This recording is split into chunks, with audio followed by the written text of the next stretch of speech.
بسم اللہ الرحمن الرحیم۔ خواتین و حضرات،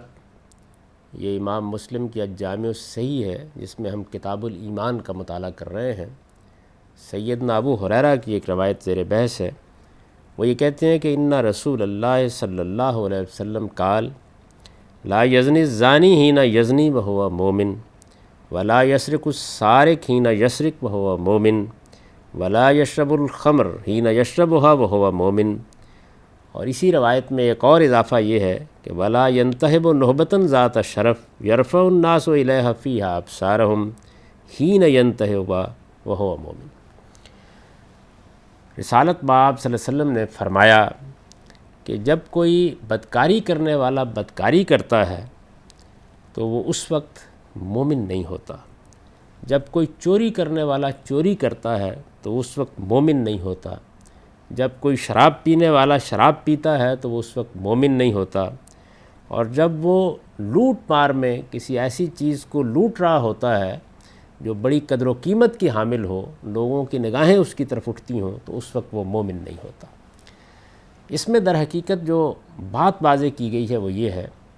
کہ ایک تو اسلام کا یا ایمان کا وہ پہلو ہے جس کا تعلق قانون اور ضابطے سے ہے۔ ایک شخص اللہ کو مانتا ہے، اللہ کے پیغمبروں کو مانتا ہے، اللہ کے فرشتوں کو مانتا ہے، اللہ کی کتابوں کو مانتا ہے، قیامت کے دن پہ ایمان رکھتا ہے، نماز کا اہتمام کرتا ہے، زکوٰۃ ادا کرنے کے لیے تیار ہے، تو سیاسی لحاظ سے یا قانونی لحاظ سے اس کے ایمان پر حرف نہیں رکھا جا سکتا۔ قانونی لحاظ سے ایمان میں کوئی کمی بیشی بھی نہیں ہوتی، یعنی ہم یہ نہیں کہہ سکتے کہ فلاں آدمی زیادہ مسلمان ہے اور فلاں آدمی کم مسلمان ہے، قانونی حقوق سب کے برابر ہوں گے۔ قرآن مجید نے بھی اس بات کو بیان کیا ہے۔ جس موقع پر قریش مکہ کو یہ کہا گیا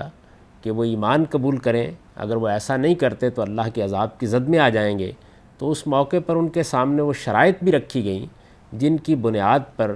ان کے ایمان و اسلام کو قبول کر لیا جائے گا، یعنی سیاسی سطح پر یا قانون کی سطح پر قبول کر لیا جائے گا۔ تو اس میں یہ فرمایا کہ فَإِن تَابُوا وَأَقَامُوا الصَّلَاةَ وَآتَوُا الزَّكَاةَ فَخَلُّوا سَبِيلَهُمْ، اور اسی بات کو دہرا کے فرمایا کہ فَإِخْوَانُكُمْ فِي الدِّينِ، یعنی اگر وہ شرک سے توبہ کر کے اللہ تعالیٰ کی توحید کا اقرار کر لیں اور نماز کا اہتمام کریں اور زکوٰۃ ادا کریں تو پھر ان کا راستہ چھوڑ دیا جائے، وہ پھر دین میں تمہارے بھائی ہیں۔ قانونی لحاظ سے بس یہی شرائط ہیں جو قرآن مجید نے بیان کی ہیں، اور جو آدمی بھی اس پر پورا اترتا ہو، کسی کو حق نہیں ہے کہ اس کے ایمان و اسلام کے بارے میں وہ کوئی فتویٰ دے یا کوئی رائے قائم کرے۔ قاضی کی عدالت میں جب معاملہ ہوگا تو انہی چیزوں پر طے ہو جائے گا، اس سے زائد کوئی بات نہ کہی جا سکتی ہے نہ اس کا مطالبہ کیا جا سکتا ہے۔ یہ بات قرآن مجید نے نہایت وضاحت کے ساتھ خود بیان کر دی ہے۔ لیکن ایمان کی حقیقت وہ بالکل ایک الگ چیز ہے، اس میں کمی بھی ہوتی ہے، اس میں اضافہ بھی ہوتا ہے،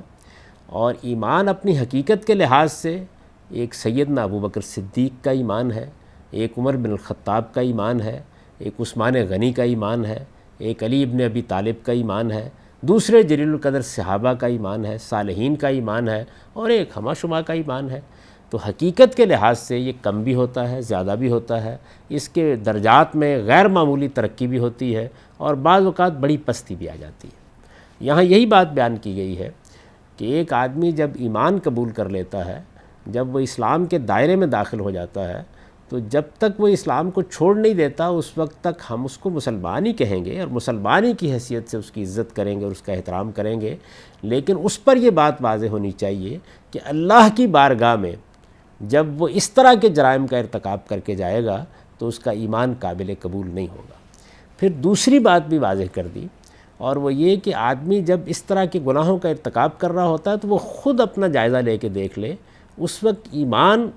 اس کے ہاں سے کہیں دور جا چکا ہوتا ہے، ورنہ آدمی خدا پر سچے ایمان کے ساتھ اس سے ڈرتے ہوئے، اس کو حاضر و ناظر سمجھتے ہوئے اس طرح کے بڑے جرائم کا ارتکاب نہیں کر سکتا۔ یہ جتنے جرائم یہاں بیان ہوئے ہیں یہ در حقیقت بڑے بڑے یا کبیرہ گناہ ہیں، اور قرآن مجید نے بھی یہ اصول بیان کیا ہے کہ اگر کوئی کبیرہ گناہوں سے بچتا ہے تو اللہ تعالیٰ اس کی چھوٹی غلطیوں کو معاف فرما دیں گے۔ انسان اللہ کے حق کو پامال کرے، بندوں کے حق کو پامال کرے، تو ظاہر ہے کہ جب وہ یہ کر رہا ہوگا تو یہ ہو نہیں سکتا کہ اس وقت ایمان کی حالت میں ہو۔ چنانچہ ایک دوسری روایت میں اس کو بیان بھی کیا ہے کہ تھوڑی دیر کے لیے ایمان اس کے ہاں سے باہر چلا جاتا ہے، پھر جب اس کے بعد توبہ کرتا ہے، ندامت اختیار کرتا ہے، جب پھر رجوع کرتا ہے، جب صحیح بات کو اختیار کر لیتا ہے، اپنی اصلاح کر لیتا ہے، تو ایمان کی وہی کیفیت لوٹ آتی ہے۔ تو گویا اپنی حقیقت کے اعتبار سے بعض اوقات آدمی ایمان سے اپنے آپ کو محروم کر بیٹھتا ہے۔ ظاہر ہے جب کوئی آدمی دہشت گردی کا ارتکاب کرتا ہے،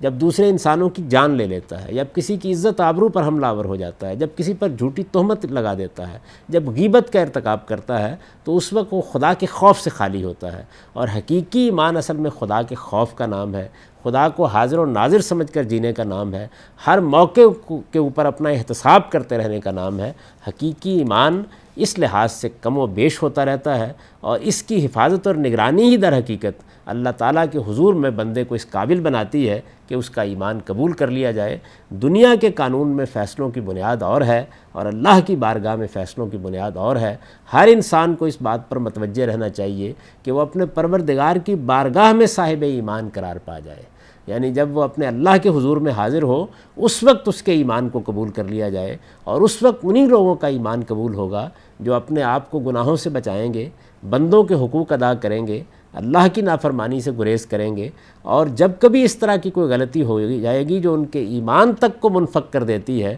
تو فوراً لوٹیں گے، توبہ کریں گے، رجوع کریں گے۔ اور اللہ پروردگار عالم بڑی رحمت فرمانے والا ہے۔ وہ یہ کہتا ہے کہ میں نے اپنے اوپر رحمت کو لازم کر رکھا ہوا ہے، لہٰذا میں نے توبہ کو قبول کرنا بھی اپنے اوپر لازم کر رکھا ہوا ہے۔ قرآن مجید میں یہ فرمایا گیا ہے کہ جب تم کسی گناہ کا ارتکاب کرنے کے بعد، خواہ وہ بڑے سے بڑا گناہ ہی کیوں نہ ہو، فوراً توبہ کرتے ہو، فوراً لوٹتے ہو، فوراً اصلاح کے لیے تیار ہو جاتے ہو، تو اللہ نے لازم کر رکھا ہے وہ تمہاری توبہ کو قبول کر لے گا۔ پھر ایمان بھی واپس آ جاتا ہے، خدا سے تعلق بھی بحال ہو جاتا ہے، توبہ بھی قبول ہوتی ہے، اور اللہ تعالیٰ اس طرح اصلاح کر لینے والوں کو اپنی جنت کے لیے منتخب بھی فرماتے ہیں۔ لیکن ارشاد فرمایا ہے کہ بہت سے لوگ ایسے ہیں کہ جو ساری زندگی گناہوں میں ڈوبے رہتے ہیں، ان کو نہ خدا کی پرواہ ہوتی ہے، نہ اس کے پیغمبروں کی پرواہ ہوتی ہے، نہ قیامت کی حاضری کے لیے جواب دہی کا احساس ہوتا ہے۔ پھر جب موت کا وقت قریب آ جاتا ہے، تب توبہ کا وظیفہ پڑھنے لگتے ہیں۔ ارشاد فرمایا ہے قرآن مجید میں کہ اللہ ایسے لوگوں کی توبہ قبول نہیں کرتا۔ اللہ تعالیٰ نے اسی اصول کے اوپر قرآن مجید میں بار بار توجہ دلائی ہے کہ اصلاح کرو، اپنے آپ کو خدا کے حضور میں پیش کرنے کے لیے تیار کرو، اور اللہ تعالیٰ کے خوف اور اس کے تقویٰ کے احساس کے ساتھ دنیا میں زندگی بسر کرو۔ اگر یہ کرو گے تو پھر پروردگار بہت معاف کرنے والا ہے۔ کسی شخص کو اس کی رحمت سے مایوس نہیں ہونا چاہیے، جو اس سے مغفرت مانگتا ہے وہ اس کی مغفرت کرتا ہے۔ وآخر دعوانا الحمدللہ رب العالمین۔